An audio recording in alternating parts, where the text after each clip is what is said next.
Hi friends, welcome to Dzire mind channel. మనము పౌరసత్వం అనే చాప్టర్ చూస్తున్నాం కదండి. సో పౌరసత్వంలో భాగంగా మనం ఏం చూసాం ప్రీవియస్ వీడియోలో, భారతదేశంలో పౌరసత్వం అనేది ఎలా ఉంటుంది. సో ఆ పౌరసత్వాన్ని మనము అంటే పౌరసత్వాన్ని పొందడం ఎలా అనేది చూసాం కదా.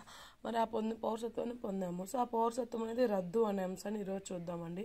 అంటే లాస్ ఆఫ్ సిటిజన్షిప్ ఉండిద్ది కదా, సో దాని గురించి ఈరోజు చూద్దాము. మరి ఒక వ్యక్తి పౌరసత్వాన్ని పొందడానికి ఎలిజిబుల్ అయినప్పుడు సో మన పౌరసత్వం అనేది ఎలా రద్దు అవుద్ది అనేది ఇక్కడ మనకి 3 రకాలుగా మన భారత పౌరసత్వం అనేది రద్దు అవుతుందండి. సో ఆ 3 రకాలు ఏమిటి అనేది చూద్దాం మనము.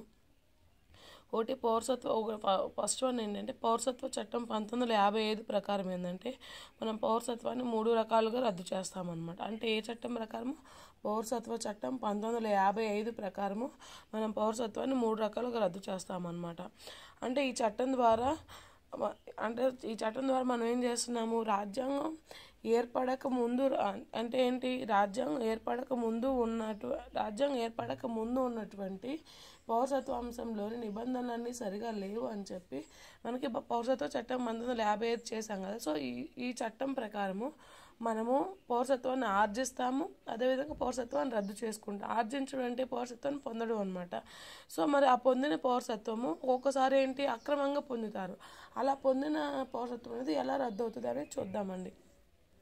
ఫస్ట్ వన్ ఏంటంటే పరిత్యాగం ద్వారా. అంటే పరిత్యాగం ద్వారా అంటే స్వచ్ఛంగా భారత పౌరసత్వాన్ని తాను స్వచ్ఛంగా వదులుకుంటున్నాను అని చెప్పి పూర్తి వయసు సమర్థత ఉన్న ఏ పౌరుడైనా ప్రకటించవచ్చు. అంటే ఫర్ ఎగ్జాంపుల్ ఇప్పుడు ఎక్స్ అనే వ్యక్తిని తీసుకున్నామండి. మనం ఎక్స్ అనే వ్యక్తి healthy person, correct aged person అనమాట. అంటే 18 years నిండిన పర్సన్, మైండ్ మెచ్యూరిటీ ఉన్న పర్సన్ అనమాట. సో ఆ వ్యక్తి ఏం చేయొచ్చు, దాన్ని స్వచ్ఛంగా నేను నా భారతీయ పౌరసత్వాన్ని రద్దు చేసుకుంటున్నాను అని చెప్పి అతను ప్రకటించవచ్చు. అదేవిధంగా అతని ప్రకటన రిజిస్టర్ అయిన వెంటనే అతని పౌరసత్వం రద్దు అవుతుంది. ఎప్పుడైతే అతను ప్రకటిస్తాడో ఆ ప్రకటించిన తర్వాత ఆ ప్రకటన ఏం చేయాలి, మనం రిజిస్టర్ చేసుకోవాలన్నమాట. ఎప్పుడైతే అతను రిజిస్టర్ చేసుకుంటాడో సో వెంటనే అతని యొక్క పౌరసత్వం అనేది మనకి రద్దు అవుతుంది. అయితే భారతదేశం యుద్ధంలో నిమగ్నమై ఉన్న కాలంలో మనకి ఈ పౌరసత్వం యొక్క రిజిస్ట్రేషన్ని మనము నిలిపివేయడం జరిగిందనమాట. అంటే మనకి భారతదేశంలో యుద్ధం జరుగుతుంది కదా. సో అప్పుడు ఏం చేశారంటే ఈ ప్రకటన, అంటే నేను పౌరసత్వాన్ని వదులుకుంటున్నాను అనే ప్రకటనని, అదేవిధంగా ఆ ప్రకటన ద్వారా రిజిస్ట్రేషన్ అనే దాన్ని మనం నిలిపివేయడం జరిగింది. ఒకవేళ ఒక పౌరుడు తన పౌరసత్వాన్ని పరిత్యాగం చేసినప్పుడు అతడు మైనర్ బాలుడా లేదంటే బాలిక అయినా కూడా తన యొక్క పౌరసత్వం పోతుందన్నమాట. అంటే అతను నేను నా పౌరసత్వాన్ని వదులుకుంటున్నాను అని చెప్పినప్పుడు అతను మైనర్ అయినా కానీ, బాలుడు అయినా లేదా పాప అయినా కానీ వారి యొక్క పౌరసత్వం అనేది రద్దు అవుతుంది. మళ్ళీ వాళ్ళకి 18 సంవత్సరాలు వచ్చిన తర్వాత పౌరసత్వాన్ని తిరిగి పొందవచ్చు. ఇప్పుడు వై అనే పర్సన్ తీసుకున్నాము. అతనికి 15 ఏళ్ళు. 15 ఏళ్ళ వయసు అతను ఏం చేశాడు, నాకు భారత పౌరసత్వం వద్దు అని చెప్పి రద్దు చేసుకున్నాడు. 15 ఏళ్ళు అంటే అతను మనం ఎలా కన్సిడర్ చేస్తాము, మైనర్గా కన్సిడర్ చేస్తాము. సో అతను మైనర్గా ఉన్నప్పుడు ఆ పదాలు చెప్పాడు కాబట్టి అప్పటికి రద్దు చేసి అతను మళ్ళీ మేజర్ అవుతాడు కదా. 18 సంవత్సరాల నుండి 19 సంవత్సరం వచ్చిన తర్వాత మళ్ళీ అతనికి భారత పౌరసత్వాన్ని మనం ఇవ్వడం జరుగుతుంది. సో ఇదంతా ఏ పద్ధతి ద్వారా జరుగుతుంది అంటే పరిత్యాగం అనే పద్ధతి ద్వారా మనము పౌరసత్వాన్ని రద్దు చేస్తున్నాము. రెండో విధానం సమాపనం ద్వారా. అంటే టెర్మినేషన్ పద్ధతిలో మనం ఏం చేస్తున్నాము, భారత పౌరసత్వాన్ని రద్దు చేస్తున్నాము. అతను ఏ రకమైన ఒత్తిడిలు, ప్రభావాలు, నిర్బంధం లేకుండా ఒక వ్యక్తి తనంతటి తాను ఏ దేశపు పౌరసత్వాన్ని అయితే పొందినా అతని పౌరసత్వం అనేది ఆటోమేటిక్గా రద్దు అయిపోతుంది. ఇప్పుడు ఎక్స్ అనే వ్యక్తిని తీసుకున్నాం మనము. ఎక్స్ అనే వ్యక్తి ఏం చేశాడు, అతడికి ఎటువంటి ఒత్తిడి లేకుండా తనంతటా తాను ఇష్టపూర్వకంగా వై అనే కంట్రీకి వెళ్ళాడు. సో వై అనే కంట్రీకి వెళ్ళి అక్కడే తన నివాసం ఏర్పరచుకొని అతను నివసిస్తూ అక్కడ పౌరసత్వాన్ని పొందాడు అంటే వై అనే కంట్రీలో. సో అప్పుడు ఆటోమేటిక్గా ఎక్స్ యొక్క పౌరసత్వం అనేది భారతదేశంలో రద్దు అవుతుంది. ఇది రద్దు అవుతుందని చెప్పాం కదా. సో ఇది ఎలాంటప్పుడు దీనికి కూడా ఒక ఎగ్జామ్షన్ ఉంది. యుద్ధం జరుగుతుంది అనుకోండి భారతదేశంలో, యుద్ధంలో నిమగ్నమైనప్పుడు ఆ పర్సన్ వేరే దేశానికి వెళ్ళి అక్కడ ఏర్పరచుకున్నా కానీ ఈ నిబంధన అనేది వర్తించదు అనమాట. కేవలం నార్మల్ టైంలో మాత్రమే ఎక్స్ అనే వ్యక్తి వెళ్ళి వై అనే కంట్రీలో నివాసం ఏర్పరచుకొని అక్కడ పౌరసత్వాన్ని పొందితే భారతదేశంలో అతని యొక్క పౌరసత్వం అనేది రద్దు అవుతుంది. కానీ యుద్ధం జరుగుతున్నప్పుడు మాత్రం ఈ నిబంధన వర్తించదు అనమాట. ఇది రెండో పద్ధతి ద్వారా మనము పౌరసత్వాన్ని కోల్పోవడం. మూడోది ఏంటి, విహీనత అంటే బై డిప్రివేషన్ అనే పద్ధతి ద్వారా అతని యొక్క పౌరసత్వాన్ని ఏ విధంగా కోల్పోతాడు. విహీనత అంటే కేంద్ర ప్రభుత్వం ఏం చేస్తుందంటే భారత పౌరసత్వాన్ని అనివార్యంగా తప్పదు అనుకున్న పరిస్థితులు రద్దు చేస్తుంది అనమాట. సో ఆ రద్దు అనేది ఎలాంటి సమయంలో చేస్తుందంటే పౌరసత్వాన్ని తప్పుడు పద్ధతి ద్వారా పొందిన వ్యక్తి. ఇప్పుడు ఒక వ్యక్తి అక్రమంగా భారతదేశంలోకి వచ్చాడు. అక్రమంగా భారతదేశంలోకి వచ్చి ఇక్కడ ఏం చేశాడు, ఇక్కడ ప్రలోభాలకు గురి చేసి అతను ఇక్కడ పౌరసత్వాన్ని పొందాడు. సో అలా పౌరసత్వాన్ని పొందినప్పుడు అతను ఏమవుతుంది, సక్రమంగా పద్ధతిలో పొందాడు, అక్రమంగా పొందాడు అనమాట. సో అలా అక్రమంగా పొందాడు అనే రుజువు అయితే తప్పనిసరి అక్రమంగా పొందాడు కాబట్టి భారతదేశం ఏం చేస్తుంది, తప్పనిసరి పరిస్థితుల్లో అతని యొక్క పౌరసత్వాన్ని రద్దు చేసేస్తుంది. ఇది ఒక కండిషను. రెండో కండిషన్ మనం ఏం చెప్తున్నామో, భారత రాజ్యాంగానికి విధేయత చూపించాలి అని చెప్పి మనం చెప్తున్నాం అనమాట. భారత రాజ్యాంగం పట్ల విధేయత ఎవరైతే చూపరో ఆ పౌరుల యొక్క భారత పౌరసత్వం అనేది మనకి రద్దు అయిపోతుంది. మూడో కండిషన్లో ఎలా రద్దు అవుతుంది అంటే, మనకి యుద్ధ సమయాలలో చట్టవిరుద్ధంగా శత్రు దేశాలతోటి వ్యాపారం చేస్తూ ఉంటారు కొంతమంది. మళ్ళీ ఏం చేస్తారు, భారతదేశం యొక్క ఇన్ఫర్మేషన్ మొత్తాన్ని పక్క దేశాలకి, యుద్ధం జరుగుతున్న దేశానికి సమాచారం చేరవేయడం. సో ఇలాంటి పరిస్థితుల్లో ఎవరైతే ఎవరైతే సృష్టిస్తారో సో ఆ వ్యక్తి యొక్క పౌరసత్వం కూడా మనకి ఆటోమేటిక్గా కేంద్ర ప్రభుత్వం రద్దు చేసేద్ది అనమాట. అంటే ఇప్పుడు భారతదేశము ఎక్స్ అనే కంట్రీతో యుద్ధం చేస్తుంది. సో ఎక్స్ అనే కంట్రీతో యుద్ధం చేస్తున్నప్పుడు ఈ భారతీయులు కొంతమంది ఏం చేస్తారు, ఆ ఎక్స్ అనే కంట్రీతోటి వ్యాపారం చేస్తాం. మనం యుద్ధం చదువుతున్నామంటే ఆటోమేటిక్గా అన్ని కార్యకలాపాలు ఆ దేశంతో మనం స్టాప్ చేసేస్తాము. అలా స్టాప్ చేయకుండా అతను ఏం చేస్తాడు, వ్యాపారం కంటిన్యూ చేయడం, అదేవిధంగా భారతదేశం యొక్క ముఖ్య సమాచారాన్ని తీసుకెళ్లి వాళ్ళకి చేరవేయడం, ఇలాంటివి చేసే వ్యక్తికి ఏమవుతుందంటే కేంద్ర ప్రభుత్వం అతని యొక్క పౌరసత్వాన్ని టెర్మినేట్ చేసేస్తుంది. నెక్స్ట్ నాలుగో పద్ధతి ఏంటంటే, సహజీకృత పద్ధతి ద్వారా రిజిస్ట్రేషన్ ద్వారా కానీ పౌరసత్వాన్ని పొందిన వ్యక్తి ఏదైనా దేశంలో అతనికి 2 సంవత్సరాల కంటే ఎక్కువ జైలు శిక్ష అనుభవించాడు అనుకోండి, అతని యొక్క పౌరసత్వం అనేది రద్దు అయిపోతుంది. అంటే మనకి సహజంగా కానీ లేదంటే ఏదైనా రిజిస్ట్రేషన్ ద్వారా కానీ భారత పౌరసత్వాన్ని పొందిన వ్యక్తి అతను ఎక్స్ అనే కంట్రీలోనో వై అనే కంట్రీలోనో అతను ఏదైనా నేరం చేసి 2 సంవత్సరాలు జైలు శిక్ష అనుభవించాలన్నమాట. అలా 2 సంవత్సరాలు జైలు శిక్ష అనుభవించిన వ్యక్తికి భారత పౌరసత్వాన్ని రద్దు చేయడం జరుగుతుంది. మొత్తం ఇప్పుడు ఇంకో పద్ధతి ఏంటంటే, దేశ సాధారణ పౌరుడు యొక్క 7 సంవత్సరాలు వరుసగా విదేశాల్లో ఉన్నాడు అనుకోండి, అతని యొక్క పౌరసత్వం కూడా రద్దు అయిపోతుంది. అంటే ఏంటి, కొంతమంది మనకి ఇప్పుడు భారతీయులు ఏం చేస్తారు, 6 నెలలకు ఒకసారి, 1 ఇయర్కి ఒకసారి, లేదంటే 2 to 3 yearsకి ఒకసారి అలా విదేశాలు వెళ్ళినప్పటికీ మళ్ళీ భారతదేశం తిరిగి వస్తారనమాట. అలా రాకుండా ఒక వ్యక్తి కంటిన్యూస్గా భారతదేశం నుంచి విదేశాలు వెళ్ళిపోయి 7 years కనుక అక్కడే నివాసం ఉంటే అతని యొక్క పౌరసత్వం అనేది ఆటోమేటిక్గా రద్దు అయిపోతుంది అనమాట. అంటే డిప్రివేషన్ ద్వారా మనము 5 కండిషన్లో పౌరసత్వం రద్దు చేస్తాము. 5 కండిషన్లు ఏంటంటే, తప్పుడు పద్ధతి ద్వారా పౌరసత్వాన్ని పొందిన, రాజ్యాంగానికి విధేయత చూపకపోయినా, యుద్ధ సమయాల్లో చట్టవిరుద్ధంగా మన భారతదేశం అనేది ఏ కంట్రీతో యుద్ధం చేస్తుందో ఆ కంట్రీతో వ్యాపారం చేసినా, లేదంటే వారికి సమాచారం చేరవేసినా, అదేవిధంగా సహజీకృత పద్ధతి ద్వారా, అదేవిధంగా రిజిస్ట్రేషన్ పద్ధతి ద్వారా భారత పౌరసత్వం పొంది ఏదైనా దేశంలో 2 సంవత్సరాల కంటే ఎక్కువ జైలు శిక్ష అనుభవిస్తే అతని యొక్క పౌరసత్వం అనేది రద్దు అయిపోతుంది. ఇంకా లాస్ట్ కండిషన్ ఎలాంటి కండిషన్లు రద్దు అవుతుంది అంటే, ఒక వ్యక్తి విదేశాలకు వెళ్ళి 7 years అక్కడే ఉండి భారతదేశానికి తిరిగి రాకపోతే అతని యొక్క పౌరసత్వం కూడా మనకి రద్దు అవడం జరుగుతుంది. మొత్తం మనకి 3 పద్ధతుల ద్వారా పౌరసత్వం రద్దు చేస్తాం. ఫైనల్గా ఏంటంటే, 1 పరిత్యాగం ద్వారా, 2 సమాపన ద్వారా, 3వది విహీనత ద్వారా. సో ఈ కండిషన్స్ ద్వారా మనం ఏం చేస్తామో భారతీయ పౌరసత్వాన్ని రద్దు చేయడం జరుగుతుంది. నెక్స్ట్ అసలు ఏక పౌరసత్వం అనే దాని గురించి చూద్దామండి. ఏక పౌరసత్వము, మరి భారత రాజ్యాంగం అనేది సింగిల్ సిటిజన్షిప్ని తీసుకుంది కదా. సో సింగిల్ సిటిజన్షిప్ గురించి చూద్దాము. ఇప్పుడు మనం భారత రాజ్యాంగం అనేది ఒక సమాఖ్య వ్యవస్థ మరియు ద్వంద్వ వ్యవస్థ అంటే ఏంటి, ఇక్కడ కేంద్ర ప్రభుత్వము, రాష్ట్ర ప్రభుత్వం 2 ప్రభుత్వాలు ఉన్నాయి కాబట్టి ద్వంద్వ వ్యవస్థ అని చెప్తున్నాం అనమాట. ఈ భారతదేశం అనేది సమాఖ్య వ్యవస్థ అయినప్పటికీ, అదేవిధంగా ద్వంద్వ వ్యవస్థ కలిగి ఉన్నప్పటికీ కూడా ఏక పౌరసత్వాన్ని తీసుకోవడం జరిగింది భారతదేశం. అంటే ఏంటి, భారత పౌరసత్వాన్ని మాత్రమే అంటే ఏంటి, భారత పౌరసత్వాన్ని మాత్రమే కలిగి ఉంటారనమాట. అంటే భారత పౌరులు దేనికి విధేయత కలిగి ఉంటారు, భారత యూనియన్కి విధేయతని కలిగి ఉంటారనమాట.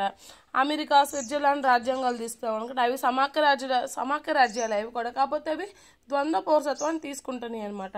ఇప్పుడు భారతదేశంలో ఏ వ్యక్తి తీసుకున్నా కానీ అతను యూనియన్కి అంటే యూనియన్కి వాళ్ళు విధేయత చూపిస్తారు, అంటే మన రాజ్యాంగానికి విధేయత చూపించాలన్నమాట.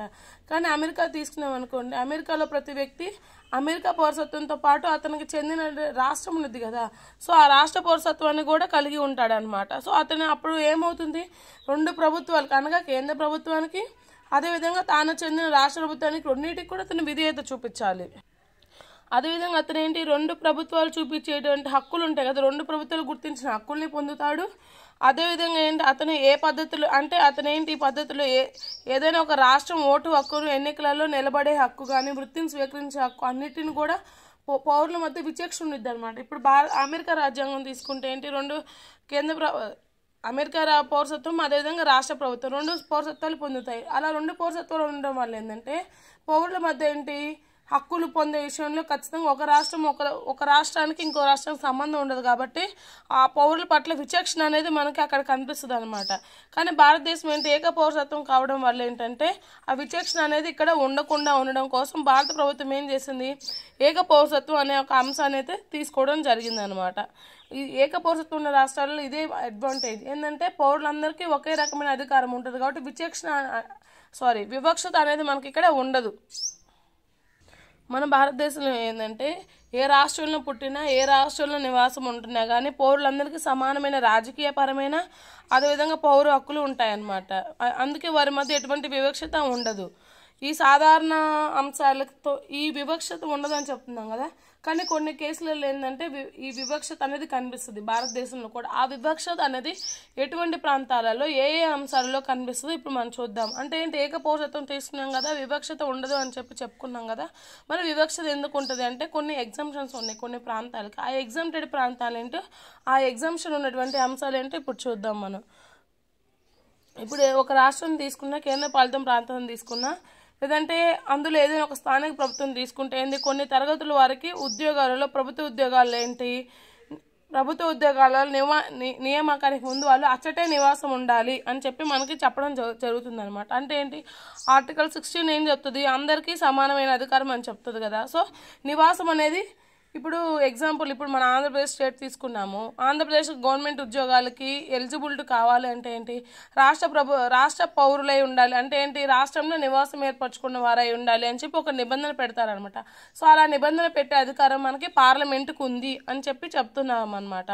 అంటే ఆ నిబంధన అన్ని కూడా దేని ప్రకారం వస్తుంది, పార్లమెంట్ పబ్లిక్ ఎంప్లాయ్మెంట్ యాక్ట్ 1957 ప్రకారము ఏం చేస్తున్నారు, ఏదైనా ఒక ప్రాంతంలో ప్రభుత్వ ఉద్యోగాలకి ఎలిజిబుల్ అవ్వాలి అంటే ఖచ్చితంగా స్థానికులై ఉండాలి, అంటే ఆ ప్రాంతంలో నివాసం ఏర్పరచుకున్న వారికి మాత్రమే ఎలిజిబిలిటీ అని చెప్పి ఏ చట్టం ద్వారా చెప్తున్నారంటే మనకి పార్లమెంట్ పబ్లిక్ ఎంప్లాయ్మెంట్ యాక్ట్ 1957 ప్రకారం చెప్తున్నారనమాట. సో ఈ చట్టం ప్రకారం ఏంటంటే మనకి ఆంధ్రప్రదేశ్, హిమాచల్ ప్రదేశ్, మణిపూరు, త్రిపుర ఇలాంటి వాటిలో ఏంటంటే నాన్ గెజిటెడ్ ఉద్యోగాలకి నివాసాన్ని అర్హతగా నిర్ణయించడం జరిగిందనమాట. సో ఈ అర్హత నిర్ణయాన్ని ఎవరు నిర్ణయిస్తారు అంటే మనకి భారత పార్లమెంటే ఆ అవకాశాన్ని కల్పించుద్ది అనమాట. అంటే భారత పార్లమెంటుకి మాత్రమే అధికారం ఉంది స్థానిక నివాసం ఏర్పాటు చేసుకుని నివాసం ప్రకారమే ఉద్యోగాలు ఇవ్వాలి అని చెప్పి ఎవరు నిర్ణయిస్తారంటే కేవలం పార్లమెంట్ మాత్రమే ఈ అంశాన్ని కలిగి ఉంటుంది. అయితే మనకి ఏమైందంటే ఈ భారత పబ్లిక్ ఎంప్లాయ్మెంట్ యాక్ట్ 1957 అనేది 74తో రద్దు అయిపోయింది అనమాట. సో అందుకని మనకి కేవలం ఆంధ్రప్రదేశ్, తెలంగాణలలో తప్ప మరి ఎక్కడా కూడా మనకి నివాసం ద్వారా ఉద్యోగం అనే అంశం మరి ఎక్కడా కనిపించదు అనమాట. కేవలం ఆంధ్రప్రదేశ్, తెలంగాణలో మాత్రం మనకి కనిపిస్తూ ఉండిద్ది. నెక్స్ట్ వివక్షత ఎక్కడ ఉండిద్ది, మనకి రెండో వివక్షత చూపిస్తామని చెప్పా కదా. రెండో వివక్షత ఏంటంటే ఆర్టికల్ 15 ప్రకారం ఏంటంటే రాజ్యాంగం అనేది మతము, జాతి, కులము, లింగము, జన్మస్థలం ఈ కారణాలను బట్టి వివక్షత చూపడం ఆర్టికల్ 15 ప్రకారం నిషేధము. కానీ ఏంటంటే నివాసం అనే అంశము ఇందులో లేదనమాట. ఇప్పుడు ఒక వ్యక్తి రాజ్య నివాస యోగ్యతను బట్టి కొన్ని ప్రత్యేకమైన సదుపాయాలని హక్కులకి భంగం కలగకుండా ఉండడం కోసం స్థానికులకు కల్పిస్తారన్నమాట. ఇప్పుడు ఎగ్జాంపుల్ తీసుకుంటే ఒక ఉద్యోగాలు ఉన్నాయండి. సో ఆ ఉద్యోగాలకి నియామకాలు చేస్తూ ఉంటారు కదా. సో వాటికి ఏంటంటే స్థానికులకి విద్య విషయంలో ఫీజు రాయితీ, అంటే స్థానికులు అయి ఉండడం వల్ల కొంత ఫీజు మినహాయింపు ఇవ్వడం. సో ఇలాంటి అంశాలన్నీ మనకి వివక్షత అయినప్పటికీ ఆర్టికల్ 19 ప్రకారం ఉన్నటువంటి స్వేచ్ఛ ఏంటి, సంచార స్వేచ్ఛ అనేది అందరికీ ఉందన్నమాట. అంటే ఏంటి, సంచార స్వేచ్ఛ అదేవిధంగా నివాసపరమైన స్వేచ్ఛను ఏర్పరచుకునే హక్కు అందరికీ ఉంది. కానీ ఏంటి, మనకి షెడ్యూల్డ్ తెగల రక్షణ కొరకు ఈ సంచార స్వేచ్ఛ అందరికీ ఉంది కదా అని చెప్పి మనం ఎక్కడికి వెళ్ళి ఎక్కడంటే అక్కడ భారతదేశంలో నివాసం ఏర్పరచుకోవచ్చు అండి. దానికే మనకి రిస్ట్రిక్షన్స్ ఉన్నాయి. దాన్ని ఏమంటాం, వివక్షత అంటాం అనమాట. ఇంకో విధంగా చెప్పాలంటే గిరిజనులు లేదంటే అటవీ ప్రాంతాన్ని సంరక్షించడం కోసం ఆ ప్రదేశంలో గిరిజనేతరులకి ప్రవేశం నిషిద్ధం. అదేవిధంగా వారి భూములు అన్యాక్రాంతం కాకుండా వారి హక్కులను రక్షించడం కోసం భారత ప్రభుత్వం ఏం చేసింది, షెడ్యూల్డ్ ప్రాంతాల్లో ఇతరులు నివాసం ఏర్పరచుకోవడం నిషిద్ధం అని చెప్పింది అనమాట. ఇది ఏంటి, ఒక రకంగా చూస్తే వివక్షత. కానీ అక్కడ ఆ ప్రాంతంలో ఆ గిరిజనులను సంరక్షించాలి అంటే ప్రత్యేకమైన చట్టం చేసి ఆ చట్టం ద్వారా ఆ ప్రాంతాన్ని రక్షించలేదు అంటే అవి కూడా మనకి గిరిజనేతరుల సంస్కృతిని నాశనం అవుతుంది. అదేవిధంగా గిరిజనుల యొక్క భూములన్నీ అన్యాక్రాంతం అయిపోయి వారికి అన్యాయం అనేది జరుగుద్ది అనమాట. సో వారికి న్యాయం చేయాలి, వారి ఆచార వ్యవహారాలు కాపాడాలి, వారి ఆస్తి దోపిడీకి గురి కాకుండా కాపాడాలి అంటే ఖచ్చితంగా మనకి ఆ ప్రాంతం పట్ల వివక్షత అనేది చూపించినప్పుడు మాత్రమే మనకి గిరిజనులు కూడా మనం సంరక్షించుకున్న వారం అవుతాము. ఇది ఒక రకమైన వివక్షత. అయితే మనకి జమ్మూ కాశ్మీర్ అంశం ఉంది కదండి. సో మనకి 2019 వరకు ఆర్టికల్ 370 ప్రకారం ఏంటి, మనకి జమ్మూ కాశ్మీర్ అనేది ఒక ప్రత్యేక ప్రాంతంగా ఉంది. ఎప్పుడైతే మనకి ఆర్టికల్ 370 అనేది రిపీల్ చేసామో, తొలగించామో, సో ఆ ప్రాంతంలో కూడా ఇంకా అందరికీ నివాసం ఏర్పరచుకునే అధికారం అందరికీ వచ్చిందనమాట. అంతకుముందు ఏంటి, కేవలం ఆ జమ్మూ కాశ్మీర్ రాష్ట్రంలో జన్మించిన వారికి మాత్రమే ఆ స్థానిక ప్రభుత్వ ఉద్యోగమైనా, స్థిరాస్తులు సంపాదించుకునే హక్కైనా, అక్కడ స్థిరపడిపోయే హక్కైనా, లేదంటే ఆ రాష్ట్ర ప్రభుత్వం అందించే స్కాలర్షిప్లు పొందడానికైనా, ఇతర సదుపాయాలు పొందడానికి వీరు మాత్రమే మనకి అర్హులు అవుతారనమాట. సో మిగిలిన వారు మనకి అర్హులు అవ్వరనమాట. సో ఎప్పుడైతే మనకి ఆర్టికల్ 370 అనేది 2019లో రిపీల్ చేశామో, గిరిజనులకు కూడా అన్ని ప్రాంతాల్లో మనకి నివాసం ఏర్పరచుకునే హక్కు అనేది ఇవ్వడం జరిగింది. సో ఇది ఫ్రెండ్స్ ఏక పౌరసత్వం వల్ల మనకున్నటువంటి అడ్వాంటేజెస్. నెక్స్ట్ క్లాస్లో వచ్చేసరికి విదేశీ పౌరసత్వం వాటి గురించి చూద్దాము. ఇది ఫ్రెండ్స్ ఈరోజు video. If you like my videos please like, share and subscribe to Dzire mind channel friends. Thank you for watching my videos.